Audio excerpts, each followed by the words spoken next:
Nabil, how much you have closed in your lifetime? I think a little over 1 million. Over a I've million. never really counted it. Yeah, he's kind of in shadows. People just don't know yet Nabil, but secret Nabil is one of the best closers I know. You know, he's right now kind of like low key. Nabil, Appreciate what is that. the main thing you have learned in closing deals? Why people buy from you? Sales is way more about listening than it is about talking. I think you have to understand the prospect situation. And then through understanding that, what you need to do is tailor your pitch around that. And also, when you ask the right questions, I think the prospect gets sold themselves. So it's way better to have the prospect sell themselves on the product as opposed to, for example, you pitching them and selling them and talking and talking and talking. That's like the Wolf of Wall Street type of sales. I don't think that really works. I think it's way more about listening and guiding the prospect. Why you're so good listener? What's your secret to be a good listener? Because Nabil is one of the best listeners I know. My biggest weakness as a closer is that like I could be better listener because I talk so much. So, Nabil, what's your secret to talking less and asking a lot of questions and being a good listener? Yeah, that's a great question. I literally have a podcast. I think for me, it's mainly just curiosity, bro. I think I just love learning. I've always loved learning. When I was a kid, I would ask my mom like all kinds of questions about animals, like where are tigers from? How do they live? Like what do they spend their time doing? How many hours do they sleep? How do they sleep? What kind of food do they eat? So I always asked a lot of questions. I've always been naturally very curious, and I think for that reason, I'm just naturally inclined to listen. Gotcha. So you're not a closer, right? You're not a closer, correct? I'm a growth consultant. Consultant. But you Yeah. were a closer, right? You started as a closer. I started as a closer. Why And did you start as a closer? Why did you start as a closer?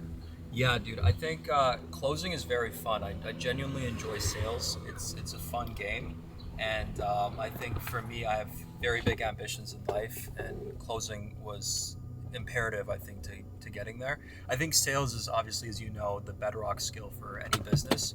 And pretty much all the big people in business right now, 7 figures, 8 figures, 9 figures, they all have, a lot of them have a sales background. You either have a sales background or an engineering background. And my mind is way more attuned to sales, and I feel like I'm a sales driven leader. So I wanted to really get very, very good at the skill of sales. And I did sales for a few years. And then eventually, what I realized is that I felt as though I was capped by the lead flow. People say in sales you could have unlimited earning potential, but what I've learned is that you're only capped based on how many calls are in your calendar, especially if you're just a closer. Let's say you need the right position, right? Because it's not how hard you row, it's what boat you're in. Exactly. The vehicle is very important, but more than the vehicle being important, I was like, okay, instead of focusing on having calls on my calendar and closing these calls on my calendar, how do I get more calls on a calendar? How do I optimize the systems in the back end so that the business overall could have more calls for all the closers on the team? And that's kind of how I started thinking because I think that's like the next level up. That's the next like skill stack on sales. Closing, consulting. But so basically, you started as a closer, and before you did closing, you're working like 9 to 5. That was unfulfilling, right? So I was always very happy with life. I think I just wasn't very aligned with business early on. When I first started, I did sales for a software company. I enjoyed it. I love sales. I always loved it from the very beginning. But the thing was, I felt like I wasn't making as much money as I could be. And I think especially seeing other people and seeing like some people in a better vehicle making 10K per month, 15K per month, 20K per month, some even like 50K per month. I was like, okay, the vehicle I'm in right now, it's just not attuned to getting to where I want to get to. So I just changed the vehicle. I started selling higher tickets, selling things that were a little bit more commission. And that's kind of my story. That's how I got started. Why do you believe that closing was the best vehicle for you to go from your 9 to 5 to get into closing? Why closing specifically? Closing specifically. Well, I think it's you have full control over your income. With closing is the one thing where it's like you come in, you prove to the business that you could do well, and as long as you have a good close rate, you collect a good amount on your calls, you have a high cash per call. It's one of the few fields where it's all based on results. Plus, I'm just naturally a very competitive person. I'm very driven, and I want to be the best. And I think sales is perfect for people like that. So if you, let's say, were starting to start over, you're like beginner, like 9 to 5er, you're working 9 to 5 that you don't like, and you just want to get like the pay upgrade, would you start like big business and learn hundreds of skills, or would you just do something simple like remote closing and just focus on one skill, master skill, and then do growth consulting or consulting? Yeah, dude, I think the best thing to start with is sales. I think if you're 15, you should do sales. If you're 18, you should do sales. When you're However, 25, you're 25-year-old. I'm 25-year-old, is correct. Yeah. So I've been doing sales since I was 19. Yeah. Would you regret it, or would you say like that's the best way to make money online? I think You get started with. I think if you're starting out, sales is the number one best way to get started. But I think after a while of doing sales, you want to eventually grow into something course. bigger. Whether that's sales leadership and leading a team, or whether that's selling very very high ticket like $1 million packages, Yep. or doing something more like me, like growth consulting and getting into systems and operations and marketing. 100%. 100%. And would you say that like starting agency or doing e-commerce or dropshipping like would be for you as a beginner who's like remember when you work 9 to 5, right? You don't really have that much time, correct? Imagine you started back then to create some e-commerce brand, like running ads, manage a team, talk vendors, create a product, do all that stuff. Would you say that that's easier than do closing, or what's your thoughts on that? Well, I think closing is definitely the easiest. Closing is it's the most fun. I think it's also the thing that's going to build you the most. It goes down to self-awareness too at the end of the day, because sales is not for everyone. Not everyone loves sales. I love it. I think you love it. A lot of people will love it. I think you should all try it, and I think you should all try and get good at it. You could still win at life if you're not good at sales, though. I mean, if you're somebody course. like Elon Musk, or just like a very like engineering brain type person. But I think the biggest thing for me is sales is the best way to get started, because you could master the skill of sales, and then through that stack other skills. Yeah, like consulting what you're doing right now. Exactly. As opposed to if you do something like e-commerce or agency, you have to do a little bit of everything.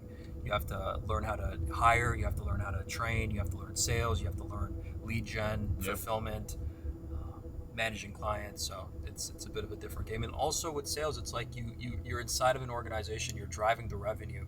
So you're like really one of the most important aspects of the organization, because if you weren't there, revenue wouldn't be there in the organization. And that's also another reason I think sales is one of the most recession-proof careers, because if you're good at sales, if you're good at what you do, the business always needs you. Yeah. You're the most In valuable. recessions, it's AI proof, layoff proof, all this proof. It's the kind of like forgotten about skill, Forgotten Yeah. about skill, Exactly, bro. It's the MVP of a company. If you're good at sales, bro, a company will never want to lose you, because it's so hard to find. There's a lot of people that do sales, a lot of people that are not very good though. But the people that are very good at sales, they print, bro. I know people in sales that are doing millions of dollars a year. Yep, yep.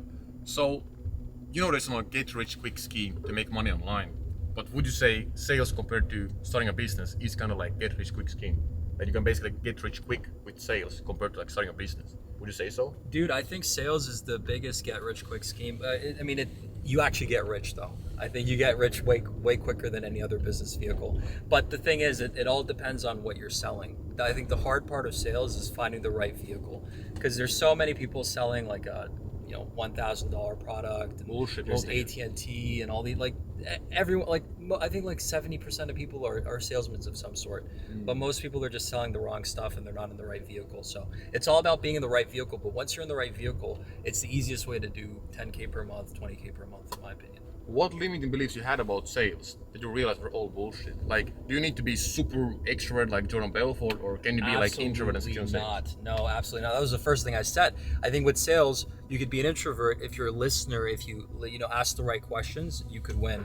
I myself am an extrovert. I would say I'm more extroverted than I'm introverted. But I think introverts do very well in sales too. Some of the best salespeople I know are introverted. Do you need to lose your integrity, be like slimy salesman, and be high pressure for you to succeed in sales?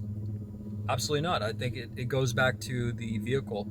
If you're in the wrong sales organization, it's going to be a little bit like that. But if you're in a winning company with a good culture and they've been around for a while, you can't win in the long term, I think, if you build it that way. Some people believe that sales is unethical. What's your thoughts on that? I mean, I think it depends on what you're selling. I think if you're selling the wrong product and you're applying the wrong tactics, then I could understand why people think that way. But I think sales fundamentally, it's just transferring a belief to somebody else, and it's the belief of conviction on a product or a service. Me selling you, for example, to go to the gym, I'm selling you to go to the gym. How's that unethical? I'm helping you fix your life. So I think it just depends on what you're selling. So it's all limiting beliefs people have, like, yeah, sales is bad, unethical, you need to lose your integrity, you need to be like super extra, you need to be super slimy, and yeah, so it's all limiting beliefs. You say you got to be in the right company. Correct. What makes it the right fit? What do you look for? Yeah, great question, dude. I think one, you're selling a product that actually helps people with good results. Two, it's been around for a while. There's an established sales system. There's a clear hierarchy. They know what they're doing. They're not just getting started like, a couple months ago. They have proven product market fit, and I think culture, systems, and the fact like what the fulfillment of the actual service. So you as a consultant, when you're looking to hire closers to your team, what do you want to see in them? Like, do they need to have like 10 years of sales experience? Do you need to have uni degrees? Do you need to have cash? Or what are the main tracker traits you want to see in them? Main tracker traits. Absolutely, that's a great question, man. Absolutely not, bro. By the way, I don't think I'm on the camera. Okay. No, I am. So what do you need? What are you looking for in tracker traits when you're hiring someone? Yeah, bro. So I've reviewed dozens of applications and I've hired probably like dozens of people at this point. And I think sales is the one thing where, bro, there's people 20 years old that are making 6 figures, 7 figures in sales. Again, it goes down to the right opportunity. But I would say what I look for in sales, it's mostly you have work ethic, which usually can be defined through a strong track record. So somebody, maybe if they played sports in high school, played sports in university, if they have a competitive background, you could tell right away that this is somebody that they were in the realm of competition. They have the type of mindset of a winner, and so because of that, they're likely going to do well in sales. Apart from that, I think just how they carry themselves, how professional they are. And it's really something you could just pick apart. I think it's like a sense. After a while of speaking to people, you could get a sense for who's a good closer, who's not a good closer. Definitely, you have to be confident. If you can't, Do you be naturally confident, or can you work on it? You can work on it for sure, man. You can work on it for sure. I think, but you have to be able to communicate in a way in which you're like, this guy can sell. You have to sell yourself first on yourself. After you sell yourself first on yourself, then you can sell yourself on other people. And then those other people will feel comfortable for you to sell their product. But the first aspect of everything in the equation is you selling yourself on yourself. I think that's where it begins. Okay. When you feel like people should, because like I also teach consulting too from a B2B client. So when do you think someone is ready to start consulting? I think it goes down internally to yourself when you feel ready. I think if you have a track record, if you genuinely feel as though you can help other people, if you've had results for some of your clients that you've already had, then I think you could begin. But I think it's really something that you have to feel ready. If you don't feel ready, then don't do it. I think there's a lot of people doing consulting right now, a lot of people that are just full of shit as well, which is unfortunate. But I think it just goes down to you believing that you have the solution to the problems that people have, and actually being able to drive results. For example, I saw that you were in this high ticket mastermind. Why do you believe that it's your key to success to buy masterminds and networking? Why masterminds are super important to buy? Like, why should people invest in themselves? Speed. It's speed. I think speed is everything. The quicker you move and get to your goals, the more happy you're going to be, the more successful you're going to be. And I think we live in a world in which speed is, whoever's the fastest is the winner. And I think if you pay to get in the right rooms and meet the right people and shake the right hands, then that's what's going to allow you to get into the right vehicle. I keep saying vehicle is everything. Selling the right product and being in the right company is everything. And how do you get there? You get there by meeting the right people. And the best way to build that network is by going into the rooms that they're going to be in. And many of the times it's paid. You have to pay money to get into those rooms, and then you have to sell them on you and the value you bring. And as long as you do that successfully and you do that consistently with due time, I think you're going to be successful in whatever it is you do. It could be sales, it could be marketing, it could be e-commerce, whatever it doesn't matter what you do. I think sales is the best place to get started if you're super new, you don't really know what you're doing. It's like the best, most fundamental skill set. But regardless of whatever skill set you want to do, you have to emphasize speed, because I really do think the person that's the quickest is the one that's going to win. And another great thing about speed is that if you move quick, you're probably going to fail. You're going to fail a ton of times. But the quicker you move, the quicker you fail, the quicker you learn, and the quicker you can win. Why do you believe that right now like remote sales, remote headache closing, remote closing doesn't matter. Like why right now is the best time to do like remote sales? You know, why don't just people do it later? Like why now is the best time to do this? Well, I think that's it depends on who you are in your situation and what you want to do. Like man. this I think, market we are like in right now. You Oh, know, there's you mean this recession, market there's layoffs, specific? there's like big tech, all this stuff, and like like all these different viruses. Why do you believe right now is the best time to like get into like start getting dabbling into like closing? Well, I think it's like your life, man. I mean, when you want to take action. I mean, are you going to push it off another 6 months, a year, 2 years, 5 years, 10 years, 20 years? Get to your deathbed and then feel as though you didn't actually take action on the things that you want to take action on. I think the idea of a recession and all this, yes, it is turbulent times economically, but I think you need to think beyond that. Like it's like saturation too. The idea of saturation, they say, oh, things are saturated and all that, but I think that saturation is not bad. What saturation means is that there's a lot of people on that putting attention towards that, and if you're the best at it, you're going to take the entire market. So I think you need to have that mindset where it doesn't matter how the economic conditions are, you have to build yourself up to be a winner. And if you can win in a bad economic situation, then you're going to win massively when things are going well. Yeah. And why do you believe people even like buy like sales closing mentorship? What's the biggest value people are getting when they're buying the sales mentorships? And why they shouldn't do it on their own? Why they shouldn't do it on their own? Yeah, why they should buy mentorships, like in sales? Like why they should buy sales mentorships? Is it to get position, or is it to get basically get trained, get placed, and get again trained for them to not get fired? Because as you know, people get positions, but then they get fired. Yeah, Yeah. I think the best way to learn sales is by action and by doing. I think that you just have to knock on doors, you have to take calls, you have to do reps. My first sales job, I did 400 sales calls every single day, cold calling. But cold did you have calling, mentor back who to back. reviewed your calls? I had like a mentor within the company that was constantly reviewing things and optimizing and getting me better. And I did pay for coaching too. I think you have to pay for coaching. You need to have the right mentors around you, because the smarter the people. There was a guy that said this at the mastermind I was in, but the rate of your growth just depends on the talent of the people on your bench. So if you have smart people on your bench helping you, guiding you, then you're going to win quicker. And so I think for that reason, mentorship is important. I've invested thousands of dollars on mentors. But particularly for sales, if you want to learn sales, the best way to learn is just by doing it. But doing it.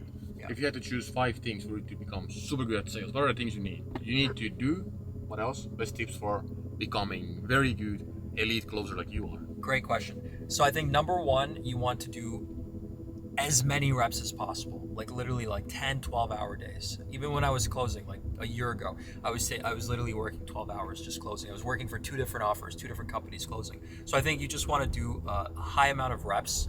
2, you want to listen to your own What if call. someone is like working 9 to 5, he's going to be closing? Like, is there some closers who make, let's say, a few hours per day and they make like 10K per month? It's possible to make as a closer 10K per month Yeah. if you work for.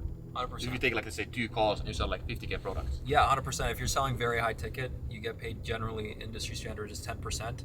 So, it's very possible to make that kind of money in 2 hours, 3 hours of your time. Do you know any closer who is working like a few hours a day and making like over 10K per month or 20K per month or 50K per month or more?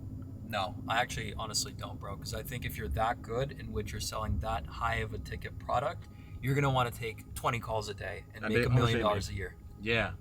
You see? How crazy would you be? Imagine you have the opportunity to make like 40K a month working 2 hours a day. Of course, you're gonna work 10, 12 hours a day. If you're good at sales, people that are good at sales have that kind of work ethic. They're ambitious. They don't want to settle for 10K per month. Even though they could make 10K per month working a few hours a Correct. day, but like they want to make like 50, 100K per month. Exactly. Gotcha. And why do you think that you are where you are? Like, what's your secret to success? Yeah, great question, dude. I think the reason that I have had success so far, and by the way, I'm just getting started. I'm very far away from where I want to get to, and I don't even consider myself successful. I think it depends on perspective who you compare yourself to, but I think the thing that's been helping me the most is my mindset, 1, and then 2, work ethic. I just work very hard. I outcompete and I outdo. And I think big too. I think I have very ambitious goals, and I think people grow to the level of their ambitions. And so I think if you think big, then you're going to outbeat the other people that are not thinking very big in life. Regards to mindset, people think that mindset is not so important. Why do you believe mindset is important? Because mindset's everything. Like I said, the first thing I said, you have to sell yourself on yourself first And after you sell yourself on yourself, then you can sell other people. But that's the first step. You have to sell yourself on you. So I think for that reason, mindset is important because it's just the world we live in, bro. I think beliefs are everything. The identity that you hold is what's going to formulate your habits and your actions, and that's what's going to formulate your results. Any key resources you could give for mindset growth, whether it's a YouTube video or a book or a course? Like, what are the things that were impactful for you? Great question. Like, Great what question. how did you work on your mind? I think for money, the only book you need to read is The Secrets of the Millionaire Mind by Harv Eker. I've read that book, I think, 10, 15 times, and I think it has everything you need. It breaks everything down. Apart from that, obviously, like Think and Grow Rich, I think that's like a book everyone's read. I've read that book a couple times. Yeah, I think, and then also just, I think being around the right people too. A big thing about mindset is also proximity and the size of your circle. Because it's like, if I'm around the average person my age, then I'm going to feel very successful. But I'm around people that are like you have what is that? A day date. He has a day date. I have another person that I work closely with. He drives a Lambo. He's 21 years old. So it's like I compare myself to the people in my circle, and the people in my circle, many of them are wildly more successful than me. You know, I did a podcast a couple months ago. This guy does $400 million a year in revenue. So it's like when you're around that, your mindset is stretched. You're forced to think bigger, and I think more than anything, it's just proximity, being around the right people. What do you think about Andrew Tate? Do you agree with him on everything, or not? I don't agree with anybody on everything, but I do respect him. I think he's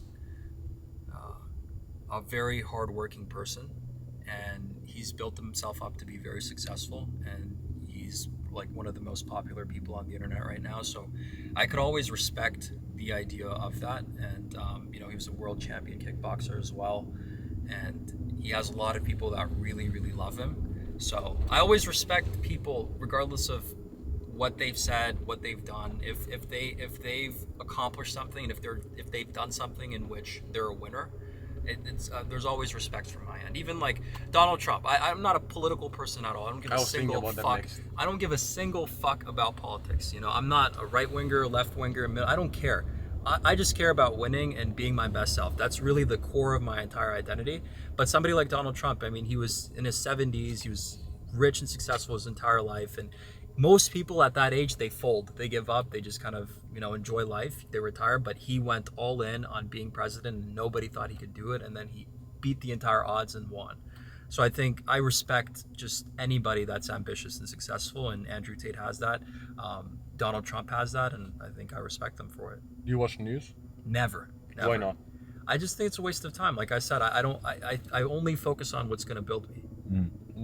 So like, what you listen to, what you consume, it kind of becomes you. So you don't watch the news. What are some things that you consume that are beneficial for you? Where do you get your information from? Is it just people around you, or? I consume podcasts a ton. I listen to informational YouTube videos. I consume courses, and audiobooks. I love audiobooks. I pretty much read 2-3 books a week, and the reason that I'm able to do that is because of audiobooks. So yeah, I think it's just education and things that empower my mind. What do you do on free time? You know, hang out with friends and explore. I travel quite a bit. I've been to, I think, like 12, 13 countries this year. So I love to travel. I love to explore. I just love doing different things. I don't have like a specific thing that I do in my free time, but I love to work, by the way. I work quite a bit, but it doesn't feel like work. The work that I do, it feels like a video game. So I work a lot, spend time with friends, you know, go on dates, go to the gym, things like that. Just the average stuff. Regarding your growth consulting business, what's the main thing that makes, like, you can't live without this thing? Like, the growth consulting business will not survive. What's the main department in the business that's super important?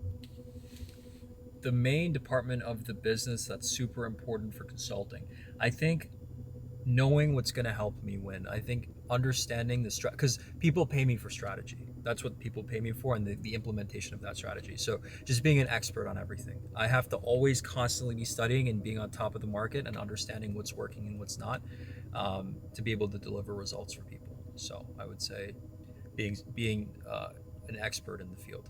For you to make 100K per month with growth consulting, what's the number one thing you need to focus on at the beginning? Like number one thing. No? Yeah, I haven't actually hit 100K per month yet, but I think the number one thing to focus on is sell high ticket and produce a really, really good product. So it's acquisition and fulfillment. What if you didn't have acquisition in your business? And but people don't even know what is acquisition maybe. Acquisition means sales and marketing. So let's say why acquisition is important in business. What if there was not acquisition? What would happen?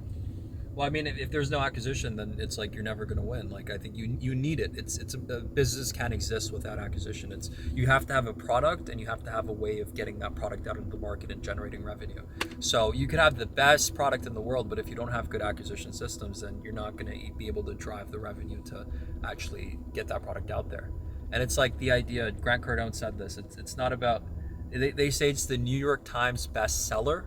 They don't say New York Times best written book, because it's the one that sells the most. So it's all about acquisition, I think. But a big part of acquisition also is having a great product, because then you have referrals working for you and you have your entire client selling for you. So that's a big way. Most of my clients, I don't market my services. All my clients are through referrals because I do well with what I do.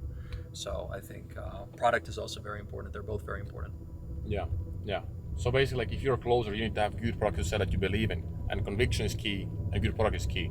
But why do you believe, as a closer, you need to choose the best product on the market sometimes, instead of focusing on commission percentage? Because there's some positions where you have high commission, but is it more about commission percentage, or is it more about the target income? What would you say? Like, let's make it simplified. Let's simplify it. What is the best position to close deals for? Top 3 things in the position you're looking for.